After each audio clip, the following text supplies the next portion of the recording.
এতদিন কিন্তু আমার বানানো কেককেই তোমরা ক্যামেরার সামনে দেখেছো, কিন্তু এবার থেকে ডিসাইড করেছি যে আমিও কিন্তু ক্যামেরার সামনে থেকেই তোমাদের সাথে কেক শেয়ার করব। তো নমস্কার, আমি পাপিয়া। তোমরা প্রত্যেকে জানো যে নপাড়া থেকে ছোট্ট একটা হোমমেড কেকের বিজনেস চালাই।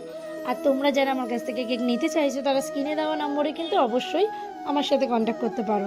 তো আজকে যে কেকটা বানাচ্ছিলাম, তোমরা কি একটু হলেও বুঝতে পারছো কিসের থিম? আশা করি বুঝতেই পেরেছো কালার কম্বিনেশন দেখে। তো এটা হচ্ছে একটা বেবি শাওয়ার থিম কেক, 2 টায়ারের, 2 পাউন্ডের। অনেকেই বড় কেক চায় না 2 টায়ারের, তো তাদের ক্ষেত্রে 2 পাউন্ডেও হয়, অনেক সময় 1.5 পাউন্ডে চাইলে আমরা করে দিই।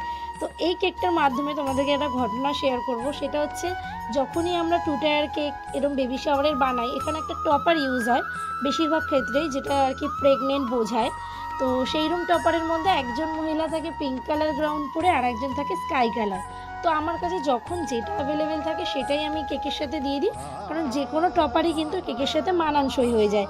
কিন্তু পরে গিয়ে দেখি যাদেরকে আমি পিঙ্ক কালারের গ্রাউন্ড পরা টপার দিয়েছিলাম তাদের কিন্তু বেবি গার্লই হয়েছে, আর যাদের স্কাই কালারের দিয়েছিলাম তাদের কিন্তু বেবি বয় হয়েছে। একদম আমি জেনে শুনে এগুলো দিই না, কারণ আমি কি করে জানবো তার বেবি বয় হবে না গার্ল, কিন্তু পরে গিয়ে যে মিলে যায় সেটা কিন্তু খুব আনন্দ লাগে। তো আজকে যখন এই কেকটা বানাচ্ছিলাম আমার কাছে কিন্তু স্কাই কালারের টপারই অ্যাভেলেবেল ছিল, আর আমি ভাবছিলাম যাকে আমি কেকটা দিচ্ছি তার কি বেবি বয়ই হবে। তো যাই হোক, পরে যদি আমি জানতে পারি তোমাদের সাথেও কিন্তু শেয়ার করব। আর একটা কথা দেখো, বেবি বয় হোক বা গার্ল, সন্তান কিন্তু আমাদের কাছে সন্তানেরই সম হয়। তো এটা কোনো ব্যাপার না যে বেবি বয় হতে হবে গার্ল হতে হবে, যেই আসুক সুস্থভাবে পৃথিবীতে আসুক। আর আমি খুব বেবি শাওয়ার কেকগুলো যখন বানাতে বসি তখন খুব মিস করি যে আমি যখন মা হয়েছিলাম তখন কিন্তু এগুলো আমি কিছুই করতে পারিনি। তার কারণ 2020-তে আমি মা হয়েছি, আর তখন কিন্তু ছিল ভরা লকডাউন, তো কোনো কিছুই সেভাবে পসিবল হয়নি।